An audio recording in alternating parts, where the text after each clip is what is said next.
Bom dia, pessoal. Tudo bem com vocês? Espero que esteja tudo bem, não é isso? Vamos dar continuidade às nossas atividades. Na aula passada, estávamos falando sobre a crise da República Velha, não é isso? Falamos lá na transição do governo de Washington Luiz. Falamos da Revolução de 1930, não foi isso? Revolução de 1930 foi um movimento, né, gente, político-militar que simplesmente derrubou a República Velha, né, e resultou na subida de Getúlio Vargas ao poder. Isso é fato. Com Vargas assumindo o comando e o poder, claro, vamos iniciar a famosa Era Vargas. Meu aluno inteligentemente precisa entender o que fora a Era Vargas. Ele precisa analisar as 3 fases da Era Vargas. Então, professor, Vargas vai acumular poderes de 1930 até 1945. Ou seja, temos aí aproximadamente 15 anos no comando e no poder do país. Quando estamos analisando Era Vargas, é extremamente necessário salientar as 3 fases. Primeira fase do governo Vargas, após a Revolução de 30, foi o governo provisório, que vai de 1930 até 1934. Segunda fase, nós temos o governo constitucional, que vai de 1934, né, com a criação da Constituição de 1934, Constituição de Vargas, não é isso, gente? A Constituição que vai substituir a primeira Constituição republicana de 1891 e vai até 1937 com o golpe, né, gente? Resultado do Plano Cohen, que nós vamos analisar dentro em breve, e vai resultar, né, gente, na terceira fase da Era Vargas, do Estado Novo, que vai de 1937 até 1945. Professor, essa fase do Estado Novo também é chamada de período ditatorial, é a fase ditatorial da Era Vargas. Show de bola? Então, gente, isso é fato. Pessoal, quando estamos analisando essa Era Vargas, o primeiro momento que nós vamos avaliar as primeiras medidas tomadas por Vargas ao assumir o comando e o poder. Isso é fato, né, gente? Que ao assumir o comando e o poder, Vargas queria concentrar em suas mãos o máximo de poder possível. Então, veja bem o que ele fez. O presidente, ele vai se tornar a principal autoridade nacional. E esse presidente, poder executivo, diga-se de fato, traduzindo, ele vai estar acima dos outros poderes, acima do legislativo e acima do judiciário. Show de bola? Professor, Vargas, para governar, ele precisava ter apoio. Então, ele vai ter apoio, gente, de muita gente, de tenentes. Ele vai ter apoio de uma burguesia industrial, vai ter apoio de uma classe média urbana. Algumas antigas oligarquias dissidentes passaram a apoiar Vargas porque viam a possibilidade de obter uma maior participação nas decisões governamentais. Claro, principalmente isso no setor econômico. E claro, né, gente, Vargas vai ter o apoio do operariado, porque Vargas vai adotar políticas paternalistas. Inclusive, Vargas, nesse momento, vai se chamar de pai dos pobres. Eu costumo, né, gente, muitas vezes mostrar para o meu aluno, porque é comum ele chegar achando que Vargas foi um mega super ultra herói dentro do cenário político nacional. Por quê? Porque Vargas foi o pai dos pobres. Mas é imprescindível você entender o completar da frase. Além de pai dos pobres, ele, Vargas, foi também a mãe dos ricos. Show de bola. Então, professor, como é que ele vai ter o apoio desse operariado? Através de reformas trabalhistas, viu, gente? Vargas vai legalizar sindicatos. Vargas vai controlar sindicatos. e a legislação trabalhista vai ajudar Vargas a ter mais poder ainda. Então, vamos lá. As primeiras medidas tomadas por Vargas ao assumir o comando e o poder. Declarou nula a Constituição vigente, foi a que nós mencionamos anteriormente, a primeira Constituição republicana de 1891.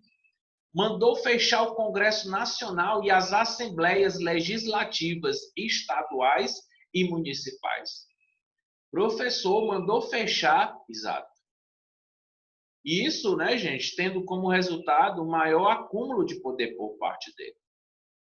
Depois, todos os governadores, exceto o de Minas Gerais, né? Claro, ele que ajudou Vargas a assumir o comando e o poder na organização, principalmente do Partido da Aliança Liberal. Professor, então quer dizer, o que vai acontecer?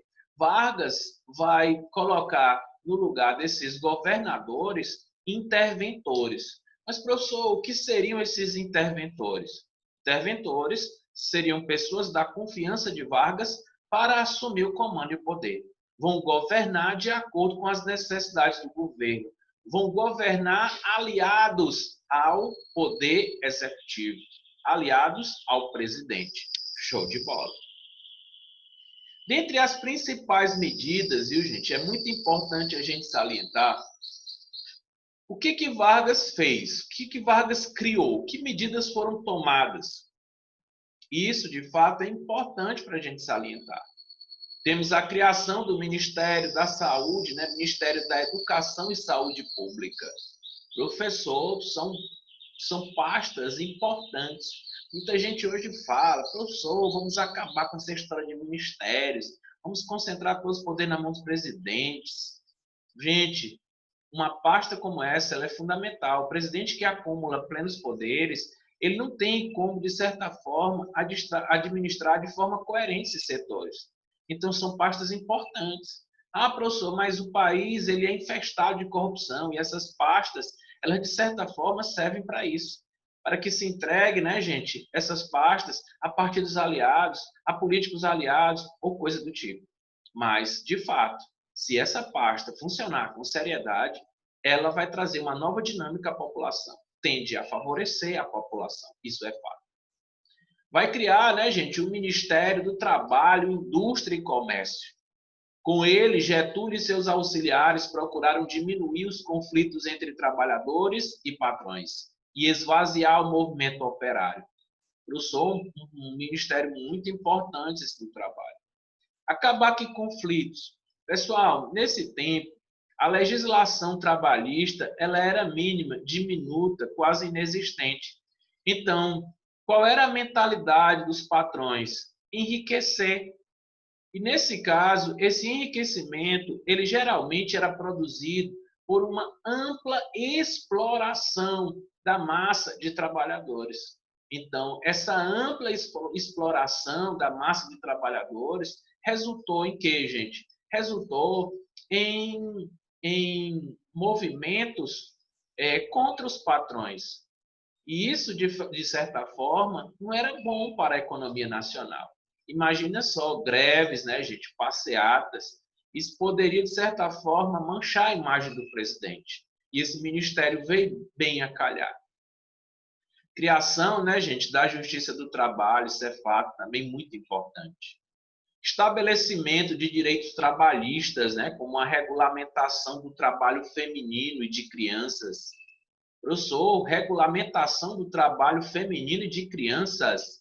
Se você for perguntar para as pessoas mais velhas, eles vão te mostrar que no passado, alguns deles trabalhavam com pouca idade, com 10 anos, 12 anos de idade.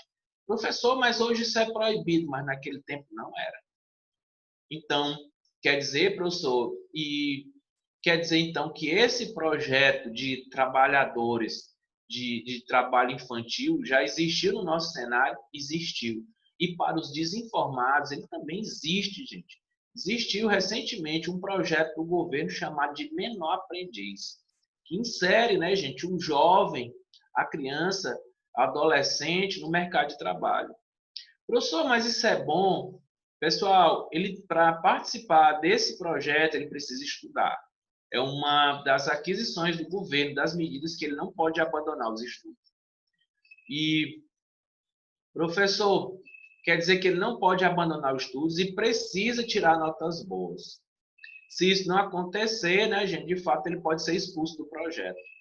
E outra questão importante, viu, gente, a respeito dessa questão do trabalho infantil. As jornadas de trabalho, elas são reduzidas. Professor, qual é o grande empecilho dessa política de ingressar crianças e adolescentes no mercado de trabalho?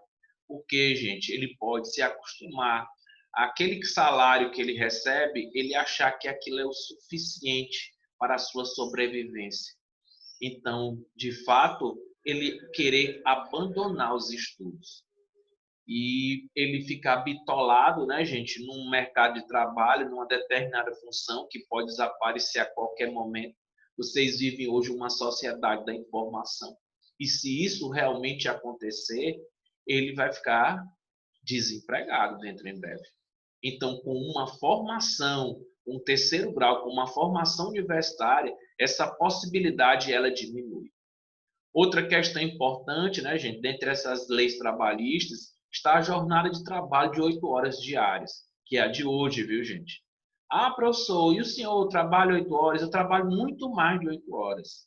Mas existe uma diferença dos dias atuais. Eu sou chamado de contratado horista. Professor, o que é um contratado horista? Eu trabalho por hora, eu recebo por hora trabalhada. Então, eu não preciso trabalhar o dia todo. Eu posso simplesmente adotar manhãs. Eu posso adotar manhãs e algumas tardes. Eu posso adotar todas as manhãs, todas as tardes de um sábado. Ou então eu posso trabalhar a semana toda, como temos aí vários amigos. Professor, isso é proibido? Não. Na minha profissão, não. E digo mais a vocês, com as mudanças que eu percebo acontecer, principalmente reformas trabalhistas, esse vamos chamar, vamos dizer, esse movimento que eu estudo, que eu faço parte, né, de fazer parte do trabalhador horista, está chegando ao Brasil, quer queira ou não. Países desenvolvidos como a Alemanha, Estados Unidos, Itália e outros já se utilizam desse projeto há muito tempo. Dizem, né, que os funcionários gostam disso. Tem até, né, gente, vou dar exemplos para vocês, como a Volkswagen, a Audi, eles trabalham em regimes diurnos e noturnos. E aquele cara, geralmente, que quer trabalhar durante a noite, ele recebe bem mais. E nós temos aí, né, gente, também as férias anuais remuneradas, outra medida importante, coisa que até então não era. Vargas fez uma política de valorização do café, chegando a queimar os estoques brasileiros. Professor, para que isso? Para tentar, de certa forma, fazer com que o preço do café subisse. Nós, né, gente, já sabemos o tão quanto isso foi complicado para o nosso cenário econômico nacional. O café, que tanto ajudou no segundo reinado, veio a prejudicar a nossa economia na República Velha, e nós temos aqui, com Vargas no comando do poder, adotando política de valorização do café. Por quê, professor? Porque Vargas estava favorecendo os cafeicultores mais uma vez. Então, professor, estou começando a enxergar aquela sua teoria da frase, pai dos pobres e mãe dos ricos. Então, professor, quer dizer que a nossa economia ficou baseada nisso. Vargas, né, gente, vai ser um tipo de governo denominado de governo populista. Professor, mas o que seria um governo populista? É um governo que adota medidas práticas que favorecem o povo, mas ele também beneficia a elite em troca de favores. Esse é um conceito criado pelo Mega Marcos André para que você entenda o que é um governo populista. Show de bola? Vamos à frente. Pessoal, quando a gente trabalha essa primeira fase do governo Vargas, que é o governo provisório, vai acontecer um movimento interessante, conhecido chamado de Revolta Constitucional, Revolução Constitucionalista de 1932. Professor, o que for a revolta constitucionalista de 1932? Foi uma verdadeira guerra civil promovida pelos paulistas para exigir que o país tivesse eleições e uma nova Constituição. Era essa, né, gente, a essência dessa revolução constitucionalista. Então, professor, foi uma verdadeira guerra civil e a população ia para as ruas indignada, né, gente, mostrando que estava insatisfeita com o governo, correto? E sabe o que aconteceu? Conflitos armados, guerra civil. Inclusive, esse símbolo que você vê na tela, MMDC, foi o símbolo da luta dos paulistas. Por quê? Em meio a esse conflito, houve um ataque e alguns jovens estudantes foram atingidos e morreram. MMDC é a primeira letra do nome deles: Martins, Miragaia, Drauzio e Camargo. Professor, me diga mais, o que acontecia em São Paulo só com essa questão de Constituição? O que eles estavam querendo mais? Eu vou explicar uma coisa bem simples a vocês. Vocês sabem que existia a questão dos interventores, não foi isso? E o que vai acontecer com Vargas em São Paulo? Vargas vai nomear um novo interventor para São Paulo. E no caso, professor, que interventor seria esse? O interventor seria um pernambucano chamado João Alberto Lins de Barros. Então, os paulistas seriam governados por um pernambucano. E a população não vai aceitar isso. Vai ser criado, inclusive, né, gente, uma tal de FUP, que é a Frente, vamos chamar, Frente Única Paulista, onde eles vão se juntar com o Partido Republicano Paulista, vão se juntar com o Partido Democrático, sempre para atacar o governo de Vargas. E aí, professor, o que vai acontecer?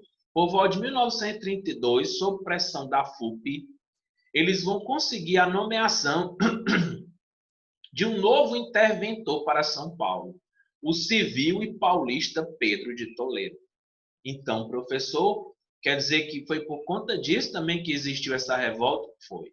Houve manifestações, claro, pedindo, exigindo a elaboração de uma nova Constituição. Tivemos movimentos armados, guerra, briga, verdadeira guerra civil em São Paulo. Mas mesmo derrotado militarmente, o movimento atingiu seu objetivo, que seria o quê? A elaboração de uma nova Constituição. Show de bola? Posso ir à frente? Então, professor, quer dizer que nós vamos ter uma nova Constituição aqui para o Brasil? Exato. Que seria a Constituição de 1934. Quando a gente trabalha essa questão da Constituição de 1934, a gente tem que salientar duas coisas. Primeiro, o que mais cai no Enem sobre essa Constituição, professor? A questão do voto feminino e a questão do ensino primário gratuito. Cai muito no vestibular essas duas características. Mas vamos às características elementares. Manutenção do regime federativo, presidencialista, né? E a divisão, claro, em três poderes: executivo, legislativo e judiciário. Essa palavra federativo nem precisa a gente mencionar mais, né, que é uma maior autonomia dos estados. Outra que cai bastante, né, gente, essa questão do voto secreto extensivo às mulheres e eleições diretas, né, gente, para presidente. Confirmação, né, gente, das leis trabalhistas, nacionalização das minas, jazidas, minerais e quedas d'água. Justiça eleitoral, ensino primário gratuito e extinção do cargo de vice-presidente. Pessoal, por que extinguir o cargo de vice-presidente? Porque Vargas queria, de certa forma, acumular cada vez mais poderes. Pessoal, quando a gente trabalha essa questão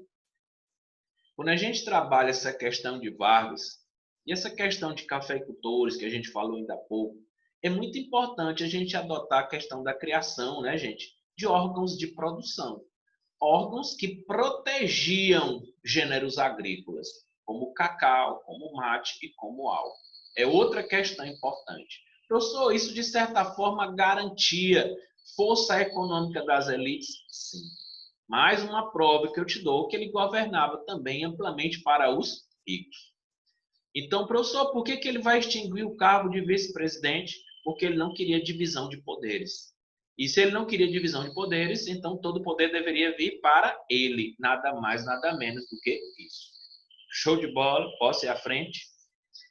Olha, gente, Outra questão importante aqui dessa fase, do governo constitucional de 1934 a 37, foi um período marcado principalmente pela polarização política de dois partidos. A AIB, né, gente? A Ação Integralista Brasileira, e a ANL, a Aliança Nacional Libertadora. São os dois, né, gente, principais partidos aqui em evidência. Então, professor, nós estamos começando a trabalhar aqui a fase do governo constitucional. E o senhor poderia me salientar algumas características desse governo constitucional? Posso, sim. Preste atenção nas características: centralizadoras, totalitárias e aproximação com os regimes fascistas e nazistas. Eis aí, então, professor Vargas, fascista, eu não estou dizendo isso, estou falando que tinha aproximação.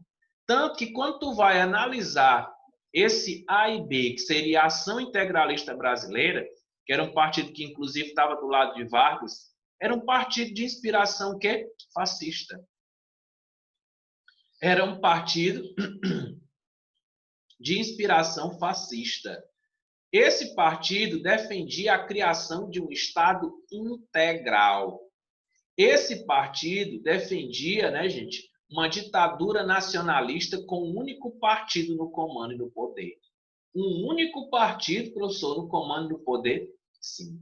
Eis aí uma das principais características desse contexto aí dos integralistas. E eles, né, lutavam contra o comunismo, né, contra o avanço do comunismo, e eram defensores da propriedade privada. Isso é fato. E engraçado, né, gente? Eles, qual era a composição dos integralistas? Eram grandes proprietários, eram empresários, classe média, oficiais das Forças Armadas e por aí vai. Então, professor, quando você fala aí, eu estou vendo eles com a mão para cima. O que está acontecendo? Era o método de cumprimento deles era muito parecido com aquele Heil Hitler que vocês já viram em várias cenas de filmes do cinema. E aqui no Brasil, quando se falava isso, não era Heil Hitler, era Anauê. Seria, né, gente, uma forma de cumprimentação indígena.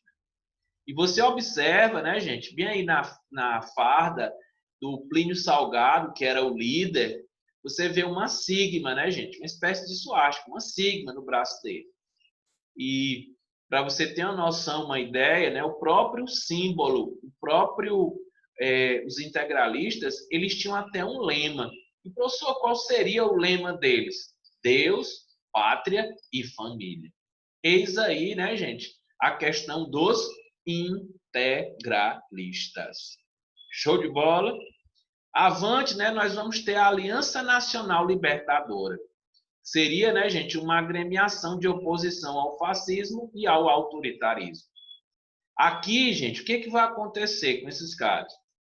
Eles, né, gente, eles vão ser uma oposição aos integralistas, eles vão ser liderados pelo Partido Comunista, né, do Brasil, PCB, e olha só as ideias, defendiam reforma agrária, num país cheio de coronéis e latifundiários. Era a elite, né? Tu acha que esse partido iria ter sobrevida? Queriam, né, gente, um governo popular democrático, com Vargas ficando 15 anos no comando do poder. Cadê a democracia? Nacionalização de empresas estrangeiras, né, como aconteceu lá na Revolução Russa, e o cancelamento da dívida externa. Pessoal, cancelar uma dívida externa é um imenso, um enorme prejuízo para o país. Por quê, professor? Porque você fica sem crédito. Imagina só você querer comprar uma geladeira, um fogão, qualquer coisa que seja para sua casa, você com o nome sujo. Você não compra nada no crediário. Então, professor, quer dizer que essas medidas eram consideradas agressivas demais para a época? Sim. E o principal líder, né, gente, da ANL seria a Aliança Nacional Libertadora, viu, gente? Então, eis aí, né, gente, os partidos políticos em evidência no Brasil. Pessoal, foi um mega prazer estar com vocês, viu, gente? Até o nosso próximo encontro. Show de bola!